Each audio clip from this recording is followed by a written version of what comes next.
Hello everyone, welcome back. I want to share some thoughts with you guys today on the FBI, CIA, NSA, and this will probably apply to a lot of those other alphabet soup agencies like the ATF. And my thought is that all these agencies are obsolete. They're basically leftovers from a prior period. The FBI was expanded dramatically to combat organized crime, specifically the mafia. Okay, mafia is no longer really an issue. Okay, there's still, you can still have it come back a little bit, but it will never be at the levels that it once was. Okay, um, the CIA originally established, to combat the Soviet Union and basically spy on the Soviet Union. So basically, there's no Soviet Union. I mean, yeah, we got Russia and China, but they are really not the threat that the Soviet Union was at one point. So I'm not saying get rid of the intelligence agency altogether, but they don't need to be at the level that they were during the Cold War. Okay, NSA,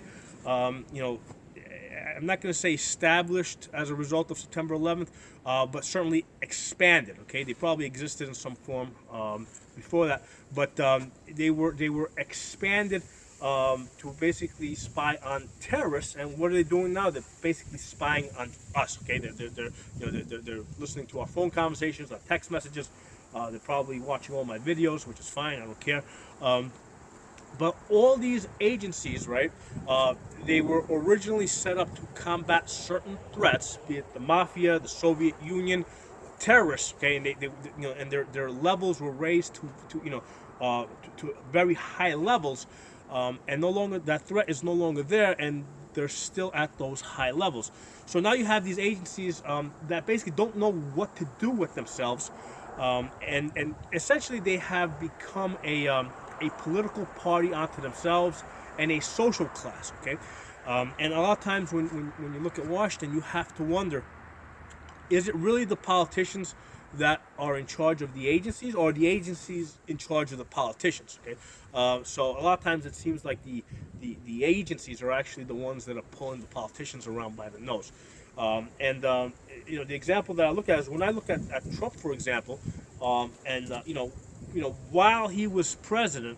Okay, first of all, there's a real issue with the fact that in the way that he was spied on, while he was a presidential candidate, because at that point he was just a citizen, just like the rest of us. Okay, when anything they can do to Trump as a citizen, they can do to us. But then they continued to spy on him after he became president, and my feeling was that it's like, wow, this man really doesn't have that much control over them. So that's the thing that really caught my attention, is that the president didn't have that much control over the FBI, and I'm going to guess that he really doesn't have that much control over most of the other agencies as well. Just because there's so many different levels, he may have, he may put in one person at the top. But that one person at the top, when you got all these, thousands and tens of thousands of people underneath them that are kind of, following their own agenda, that one person at the top that he put in, I mean, he's not that effective. Because basically, these agencies, they have that hive mentality, and they're all, they got their agenda and they're working towards that. And I think their primary goal is just self-preservation. They basically just want to continue to be a political power and a political class.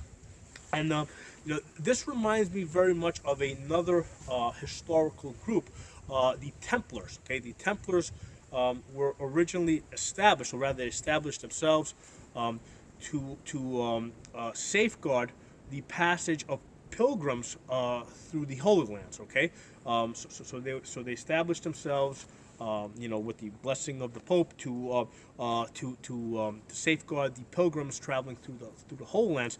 And what happened was that after Jerusalem fell, and basically the pilgrims no longer really had access to the to travel to the Holy Lands, the Templars no longer served the function that they set themselves up to be. So they were no longer safeguarding those travelers. So what they basically continued to function as a a social class, a privileged social class in Europe, and as a political power. Okay, so much to the extent that they really annoyed the King of France. Okay, now I understand that they were also basically a banking system. They had loaned the King of France, I think it was Philip II, a whole bunch of money, and so he had a financial interest in getting rid of them. But the point here is that when you have a class, a political class, an armed political class, right?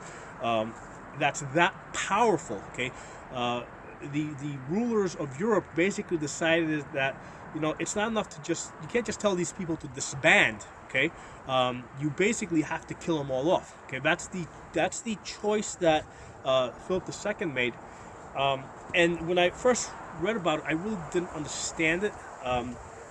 Why would he have to go to such an extreme, to basically hunt these people down, these Templars, and kill them all? And then I considered what happened after the Soviet Union fell. Okay, consider when the Soviet Union fell, right, started crumbling.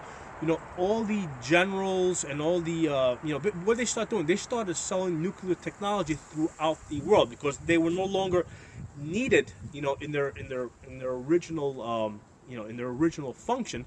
So now you have all these generals and all these scientists that were basically selling what they knew to anybody that was willing to pay for it. Okay, so when I think about that, I can understand why Philip II of France decided that he had to basically destroy the Templars. They all needed to be killed because you can't just disband them. Okay, because basically they're still there. Okay, and they still have certain skills and certain knowledge. And they're gonna basically turn against you. So I'm not saying that we should kill off all the FBI agents and the CIA agents and the NSA agents that are no longer needed or necessary, but that's the dilemma that we have. Okay, basically the FBI, for example, it's got probably at least 2-3 times more people than it actually needs. Okay, what do you do with all these people? If you fire them, what are they going to do with themselves? Now you're going to have all these all these people that have all this information that are basically running around there looking for jobs. Even worse with the CIA. Okay, you no longer need them because there's no Soviet Union, but they still have all that information in their head. They know all this classified information. You can't just fire them because again they have all that information. What are they going to do with it? They need to eat. They're going to basically go sell it. They're going to go sell the only thing that they have to sell. They're going to go prostitute themselves basically. So that's the dilemma.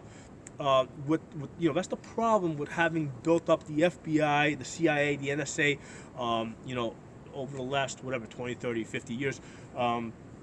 You have all these people that are no longer necessary. They no longer serve the function that they were set up for. Okay, but you can't just